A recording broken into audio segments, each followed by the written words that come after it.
Olá a todos, sejam bem-vindos.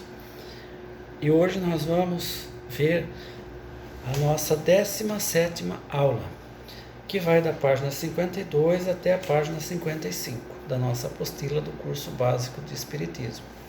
Então nós vamos hoje ver os meios de combater a obsessão, e depois nós vamos entrar na lei de adoração. Então vamos estudar um pouquinho sobre isso. Então vamos lá. Os meios de combater a obsessão variam segundo as características de que se reveste, mas algumas atitudes do dia a dia nos ajudam e nos afastam dos obsessores. Prece diária, pensamentos positivos e elevados, reforma íntima, leituras edificantes, evangelho no lar, vigilância constante nas ações e pensamentos, entre outras. Essas atitudes nos aproximam de espíritos bons e nos afastam dos espíritos maus. Então, são algumas atitudes que nós temos que, através da nossa reforma íntima, nós temos que praticar, se nós quisermos que os obsessores se afastem de nós. Mesmo assim, tem algum que demora para ele aceitar que nós mudamos, porque ele é nosso obsessor por ter sido nossa vítima na vida passada. Ele ficou com tanto ódio do que nós fizemos e ele nos persegue com o seu ódio. Então ele é a vítima que está cobrando aquilo que ele acha justo, que é de direito dele cobrar, porque nós fizemos coisas terríveis com ele. Então eles não vão aceitar se afastar e acreditar que nós mudamos se nós realmente não fizermos a nossa reforma íntima, não mudarmos a nossa maneira de ser, de pensar, de agir. É preciso. Se você quer que o obsessor, aquele espírito que te atormenta, te deixe em paz, você tem que mudar as suas atitudes. Mesmo porque você mudando as atitudes, tendo pensamentos elevados, fazendo preces, e evangelho no lar, e mudando as atitudes com relação ao próximo também, você vai criando um outro tipo de vibração. Vibrações que já não se afinam mais com as vibrações do seu obsessor. E ele vai se sentindo deslocado. E vai compreendendo que você realmente mudou, que não é mais aquela pessoa que prejudicou tanto ele. E ele vai se afastando, naturalmente. E por falta de sintonia também. Mas se você não fizer a sua parte, não adianta você ir em centro espírita, fazer sessões e mais sessões de desobsessão, porque na realidade, como Jesus dizia, a tua fé te curou. Nesse caso, a sua mudança de hábito, de atitude, é que faz com que ele se afaste de você. Do contrário, é uma ligação tão íntima, tão intensa, que não vai. Lá no centro pode esclarecer, explicar, fazer tudo, mas ele vai voltar para o seu lado, sempre, porque é a vibração, assim, é assim a vibração, a sua e a dele, pelos elos que vocês têm do passado. Então, sem mudança, sem desobsessão. Então vamos lá, agora nós vamos passar para a lei de adoração. Então nós vamos ver aqui que a finalidade da adoração, adorar, significa gostar muito, extremamente. Essa expressão é empregada para definir o culto à divindade. Adorar a Deus é buscar a comunhão com Ele. O ato de adoração está contido na lei natural que rege a vida no universo e impulsiona o processo evolutivo das criaturas, independente do grau de cultura, pois em todas as épocas, todos os povos praticaram, a seu modo, atos de adoração a um ente superior, supremo, o que demonstra ser a ideia de Deus inata e universal. Com efeito, jamais houve quem não reconhecesse intimamente sua fraqueza e a consequente necessidade de recorrer a alguém todo-poderoso, buscando-lhe o arrimo, o conforto e a proteção nos transes mais difíceis desta tão atribulada existência terrena. Isso é fato. Nós procuramos, né, um ser superior que possa nos socorrer, nos ajudar nas nossas dificuldades, né, que a gente tem muitas. Então a gente procura um ser superior para nos socorrer, para nos ajudar, e esse ser superior é Deus. Então a gente... E a tendência à adoração vem de tempos imemoriais, né? Muito antigo. Haja visto que Moisés instituiu, né, o sacrifício no altar, levava pombinhos e tal, né, para sacrificar no altar. Era o sacrifício, eles não entendiam de outra forma, né? O povo era ainda muito atrasado e não conseguia entender que Deus, a divindade, fosse adorada de outra forma que não fosse os sacrifícios, mas já adorava, né? E assim vai. O índio nas nossas matas, quem que foi ensinar para eles que tem algo superior? E eles adoram Tupã, né, o Deus, né, para eles. Então essa ideia é inata no ser humano. Ele não precisa ninguém falar nada que tem um ser superior, um ente superior. Ele instintivamente sabe que tem. E a tendência é adorar. Adoração exterior. Desde os primórdios, vemos alguns núcleos religiosos utilizando a idolatria como tradição fundamental para manter viva a chama da fé. Esse hábito vinculou-se tão profundamente ao espírito popular que, mesmo o espiritismo trazendo o conhecimento da fé raciocinada, às vezes encontramos quem substitua ídolos inertes por companheiros de carne e osso. A adoração não precisa de manifestações exteriores, pois o que importa é a sinceridade de sentimentos e sua intenção. No entanto, existem aqueles que têm necessidade de imagens, roupas especiais, ritos e gestos para concretizar a adoração.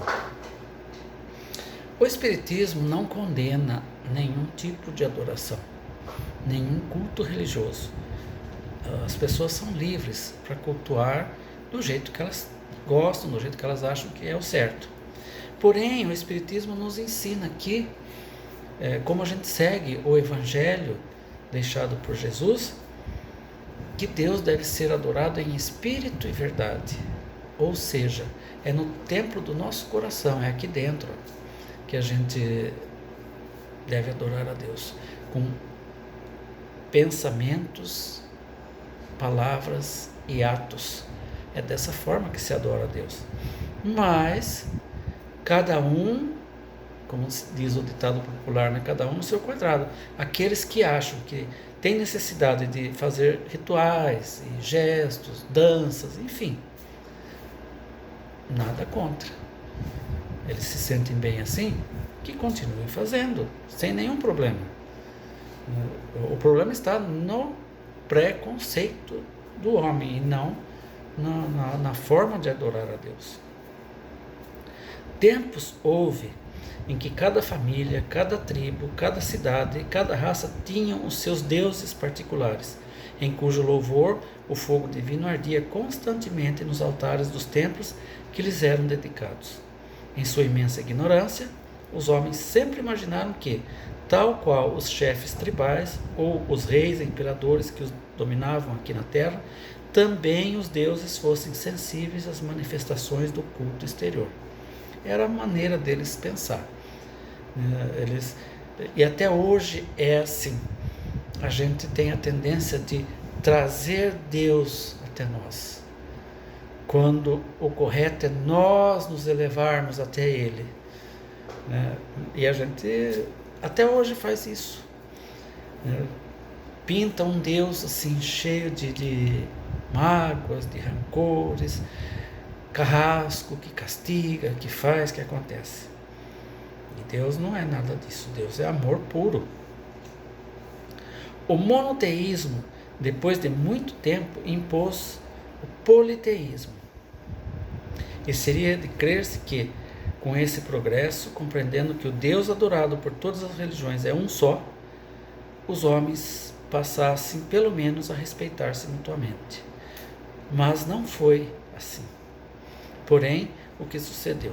E os próprios cristãos, séculos pós séculos, contrastando com os ensinos de Jesus, empolgados pelo fanatismo, não hesitaram em trucidar milhares de irmãos que cultuavam Deus de forma diferente. É necessário compreendermos a impropriedade da adoração exterior de qualquer natureza, fugindo, entretanto, à violência, no culto do respeito diante das convicções alheias, de modo a servirmos na libertação mental dos outros pelo bom exemplo. O tempo e a energia desperdiçados outrora à frente de ídolos mortos devem ser aplicados na edificação do bem desinteressado, de maneira a substancializarmos o ideal religioso no progresso e na educação, antegozando as realidades da vida gloriosa.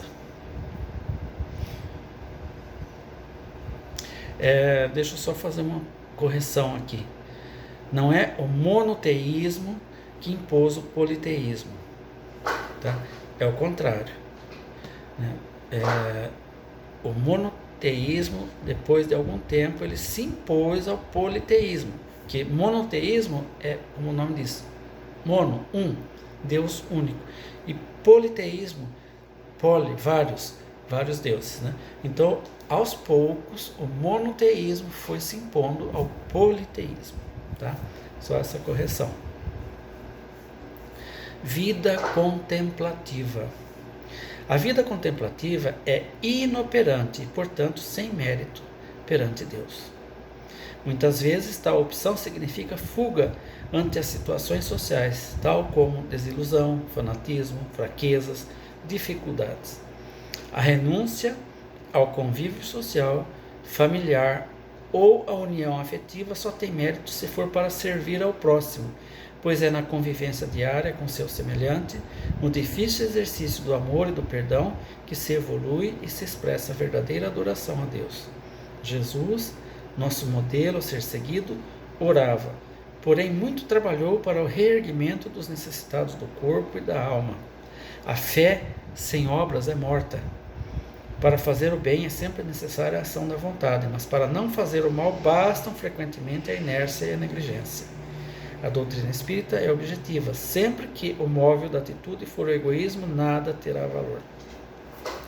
Então aqui a gente pode citar alguns exemplos. Por exemplo, aqueles monges, né, que vivem isolados lá na montanha. Tudo bem, eles estão orando, eles estão, né, uma vida contemplativa, mas o que eles estão fazendo para o próximo? Qual auxílio? Quanta gente necessitando de auxílio, de ajuda, de instrução, e eles não fazem nada, eles estão lá, só orando. Então é uma vida, não está fazendo mal para ninguém, mas também não está fazendo bem. E o nosso objetivo aqui, todos nós, é evoluirmos através da prática da caridade, de fazer o bem, seja de que forma for. Não só pela prática da caridade, é a principal, né, é a chave, mas, enfim, tem muitas formas de se fazer a caridade sem que isso pareça caridade. Por exemplo, uma pessoa que tem bastante dinheiro e ele constrói uma indústria visando ganhar mais dinheiro. Porém, aquela indústria, né, tem que ter funcionários. E esses funcionários ganham o pão de cada dia para pôr na sua mesa pelo salário que eles recebem lá nessa fábrica. Então é um grande benefício que esse industrial está fazendo, né, dando emprego, uma forma digna de ganhar o seu sustento. É uma caridade,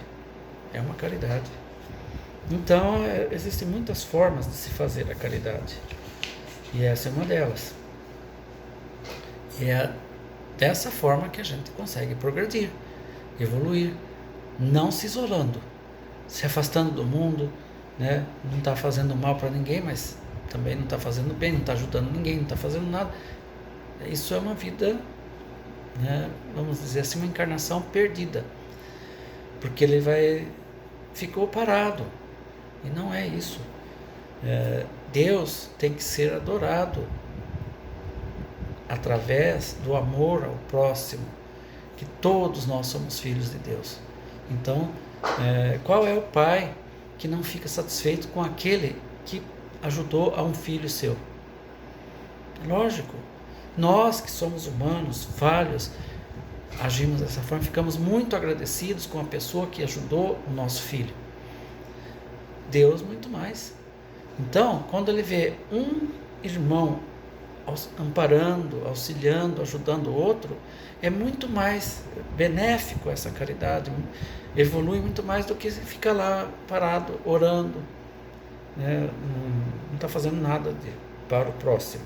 E a nossa vida aqui na Terra é uma vida de sociedade, para vivermos em sociedade e não isolados. Politeísmo. O politeísmo foi uma das crenças mais antigas espalhadas pelo mundo, em razão do atraso moral e intelectual da humanidade. Era atribuído o nome de Deus a tudo que não se podia explicar, como sol, chuva, raios, agricultura, etc. A palavra Deus tinha entre os antigos uma acepção muito extensa.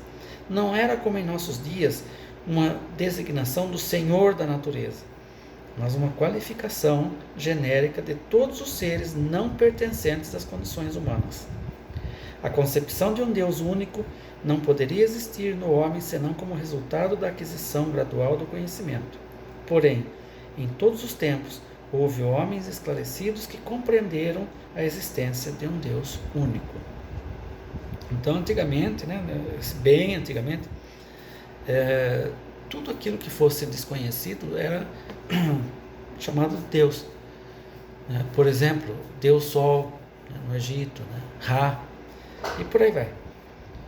Quantos deuses tinha? Então, pela ignorância, falta de conhecimento, era feito assim. Mas hoje já não tem mais razão de ser. Embora tem certos povos que ainda agem desta forma. O povo hindu, por exemplo, eles ainda cultuam muitos deuses. Cada tribo, cada casa tem um deus, um altar, aqueles incensos queimando para aquele deus. É o deus familiar, é o deus da tribo, do estado.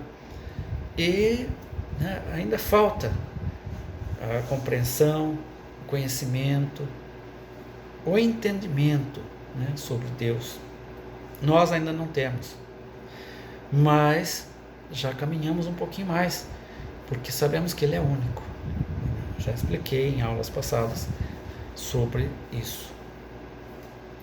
O cristianismo, vindo aclarar o mundo com a sua luz divina, fez com que a adoração voltasse para aquele a que realmente pertence, ou seja, para Deus, Então o cristianismo fez isso, mostrou o Deus de amor, o Deus de paz, enfim, o Deus supremo, único, não tem outro. Então a gente tem que, deve sim respeitar essas pessoas, como eu disse agora, os hindus, que cultuam vários deuses e tal, pela ignorância deles. Eles não fazem isso por mal, nem por afrontar quem quer que seja. É a crença deles. Devemos respeitar, assim como nós gostamos que respeitem a nossa crença, nós devemos respeitar a dos outros. Mas sabemos que não é bem assim, é um pouco mais elevado a coisa. Sacrifícios. Estudando a história das religiões, verifica-se que o oferecimento de sacrifícios à divindade remonta a um passado que se perde na noite das idades. As oferendas, que a princípio eram de frutos da terra, passaram a constituir-se de animais e mais tarde em sacrifícios humanos. Devido ao seu atraso moral, não conseguiam conceber a divindade com os atributos da perfeição, acreditando que o holocausto era mais valioso quanto mais importante fosse a vítima. Então vejam bem, consideravam Deus como se fosse assim um ser humano, que se alegrava com as oferendas, e quanto mais importante fosse a vítima, né, fosse imolado, mais agradaria a Deus. Olha o atraso, né? Mas tudo a seu tempo. O importante é que eles já tinham uma ideia de um ser superior, que tinha que ser agradado. Antes deles, uma idade um pouco mais anterior, eles não tinham nem ideia de que existia um ser superior, né? Então aí já era um progresso. O que nos importa saber é que se naquele tempo os povos eram dominados por instintos animais e por isso geralmente cruéis, ele foi desenvolvendo seu senso moral e modificando a maneira de ver esses sacrifícios. Deus jamais exigiu sacrifícios. Ele não pode ser honrado com a destruição inútil de sua própria criação. Tudo que existe é a obra de Deus, a criação dele. Então, você oferecer um animal em sacrifício é criatura dele também, que você está, sacrificando. Nem mesmo aceitar as macerações e as penitências que certos religiosos impõem a si mesmos. Usando a razão e o bom senso, concluímos que para agradar a Deus, melhor seria transformar a homenagem em ajuda aos necessitados, em consolo para os que sofrem, ou ainda em prece proferida com sinceridade e humildade. O único sacrifício abençoado por Deus é aquele que se faz por amor e em benefício do próximo, pois Deus abençoa sempre os que praticam o bem. Então, essa é a maneira de agradar a Deus. Se sacrificando às vezes para ajudar o próximo. Esse é o melhor sacrifício que você pode fazer. É o que realmente a divindade nos pede para praticar a caridade, auxiliar o próximo. Porque na realidade, pela lei de ação e reação, quando tudo aquilo que a gente faz, tudo é nosso, volta para a gente. Então, quando diz que a gente tem que ser caridoso, a gente está praticando a caridade com o próximo, na realidade é uma energia que a gente está liberando que vai voltar para nós. De uma forma ou de outra ela volta, ela é nossa. Então a gente tem que entender que o que eles pedem é para o nosso próprio bem. Por isso que a gente não deve praticar a caridade olhando a quem vai praticar, né? Como na Bíblia está escrito, fazer o bem sem olhar a quem. E é isso aí mesmo, porque você está fazendo para si, né? Então, é uma maneira de você ser feliz ainda nesse mundo. Então vamos passar para outro tópico, que é lei do trabalho. Necessidade do trabalho. Todo o universo trabalha e com o homem não seria diferente. O livro da Gênese demonstra todos os ciclos pelo qual a terra e o homem passaram e provam que pelo trabalho todos vêm para dar continuidade ao trabalho de Deus. Quando pensamos na palavra trabalho, logo remetemos nosso pensamento às ocupações materiais que desenvolvemos. Contudo, o trabalho vai muito além desta simples visão. Isso demonstra que para o ser hominal, não somente as atividades materiais que desenvolvem a inteligência do homem, mas também os trabalhos que desenvolvem a moral, os sentimentos daquele espírito em evolução, são trabalhos que devem ser realizados ativamente pelo homem. Quando o homem se entrega à ociosidade, a expiação prevalece para que ele seja alertado para a sua melhoria. Todo trabalho é útil, toda profissão dedicada à melhoria da sociedade, ao progresso e seu funcionamento dentro da economia do planeta é necessária. Aliás, em um planeta de provas e expiações, temos de ter atividades diversas que deem oportunidades a todos em suas provas, para aprimoramento pessoal. Isto sem contar as diversas atividades direcionadas ao bem de nossos semelhantes, que nos auxiliam a desenvolver as várias virtudes e depurar nossos sentimentos. A oportunidade de trabalho está em todos os lugares e momentos, mesmo para aqueles homens que estão impossibilitados de trabalhar por qualquer impedimento. Deus oferece condições de que ele seja útil de alguma maneira, mesmo que através de uma prece direcionada àqueles que lhe auxiliam e participam da sua caminhada. Então, veja bem, todos nós que desempenhamos algum tipo de trabalho, seja ele qual for, é extremamente necessário para o bem da coletividade. E não tem um trabalho melhor que o outro, pior. Veja bem, estamos falando em termos morais. Por exemplo, uma profissão que o pessoal tem certo preconceito e tal, mas que é de fundamental ajuda para a sociedade. É o lixeiro, coletor, né? Coletor de lixo. É um serviço muito difícil, muito difícil. A gente vê aqui, pelo menos na nossa região, passa aqueles caminhões e vai sempre dois ou três, correndo, pegando aqueles containers de lixo e levando até o caminhão, depois esvazia, volta. Isso o dia inteiro, correndo no sol quente, aquele mau cheiro proveniente do lixo, porque lixo não cheira bem, e a gente não dá valor. A gente acha que como a gente costuma falar, né? De uma maneira até preconceituosa, é um lixeiro. Tá? Agora eu pergunto, e se não houvessem lixeiros? O que faríamos com os lixos que nós acumulamos em nossa casa? Seria uma fonte inesgotável de doenças, porque a mosca pousa no lixo, que já está, né, se ficar muitos dias começa a entrar em decomposição, tem muitas bactérias, muitos vírus, uma infinidade de coisas, e depois sai de lá e pousa na nossa mesa, no nosso alimento, transmitindo uma infinidade de doenças. Então, se não fossem os lixeiros, né, os coletores de lixo, o que seria de nós?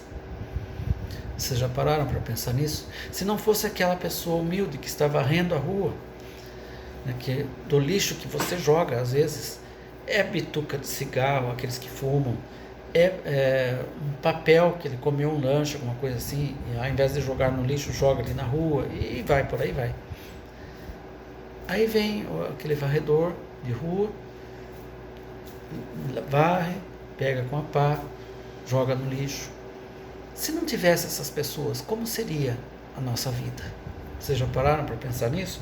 Então todas as profissões, todas, sem exceção, são muito importantes.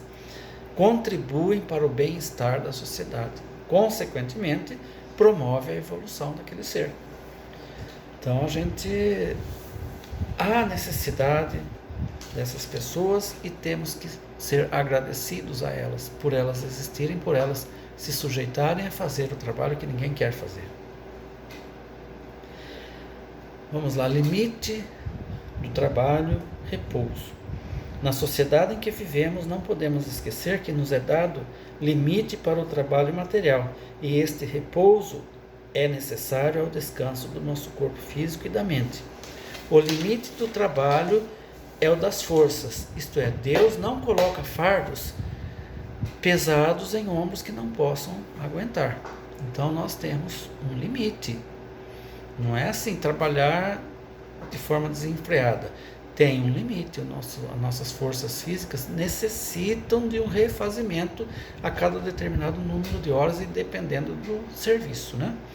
Nossas forças físicas e também nossa capacidade mental. Chega uma hora que a gente tem que parar para descansar o cérebro também. Muitos homens e mulheres em nossa sociedade não respeitam esse limite, na chamada corrida do ouro, e trazem para si inúmeras doenças e desequilíbrios. É lógico, Desde que você ultrapassa o limite, você está desequilibrando o seu corpo físico, seu corpo mental, né? Sua mente. Então você precisa descansar. É necessário. Há muitos que detêm condições de fornecer ao seu semelhante ou à comunidade onde vive oportunidades de progresso e melhoria. Contudo, delas abusa, impondo àqueles que deveriam auxiliar em seu progresso intelecto moral, impondo excessos de trabalho. Já vivenciamos épocas em que o homem escravizava outro homem, e apesar da sociedade estar mais atenta com relação às leis de proteção aos direitos humanos, hoje ainda encontramos aqueles que, sob diversas formas, escravizam seu semelhante, impondo-lhe condições abusivas de trabalho material, transgredindo as leis divinas e sendo responsável por colher os frutos amargos do mau uso do seu livre-arbítrio. Temos, sim, e parece ser uma coisa inocente, mas não é, aquelas pessoas que pedem para os seus funcionários fazerem hora extra. Como o próprio nome diz, hora extra. Ele já trabalhou a jornada diária, aí o patrão vai e pede para fazer mais 2, mais 3, mais 4 horas, depende. Essa prática é uma prática abusiva. O patrão deveria depois compensar essas horas, não monetariamente, mas sim em descanso. Por quê? Porque está expondo o seu funcionário a uma carga extra de trabalho, exigindo das suas forças físicas além daquilo que ele pode dar, e acaba prejudicando a saúde dessa pessoa. E é lógico que é um mal. Às vezes o coitado está precisando de um dinheiro a mais, né? Não importa por quê, mas ele está precisando e ele aceita. Outras vezes ele aceita por medo de perder o emprego. Se ele não aceitar, o patrão pode mandar embora. Então ele acaba aceitando. Isso daí é uma imposição cruel, porque a pessoa já trabalhou 8 horas, já está cansada. Seu corpo físico já está cansado. Ele precisa de um refazimento, de um descanso. Ele vai ficar mais 2, 3, 4 horas trabalhando, né? Ele acaba ficando doente. Se isso for lá uma vez ou outra, por absoluta necessidade, ainda poderá até ter uma desculpa.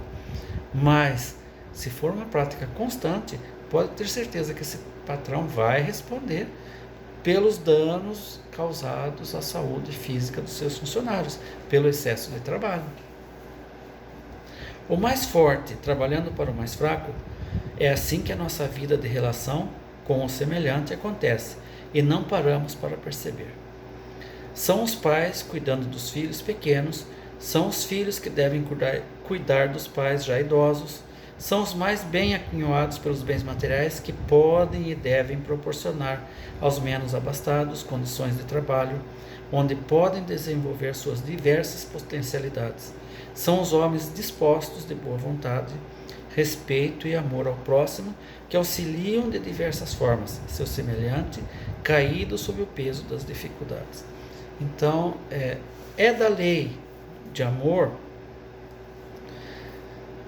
ao próximo, que o mais forte ampare o mais fraco em suas necessidades.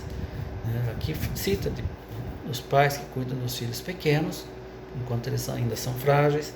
Depois inverte, né, a posição. Os filhos vão cuidar dos pais idosos que já não conseguem mais se manter sozinhos e tal. É da lei.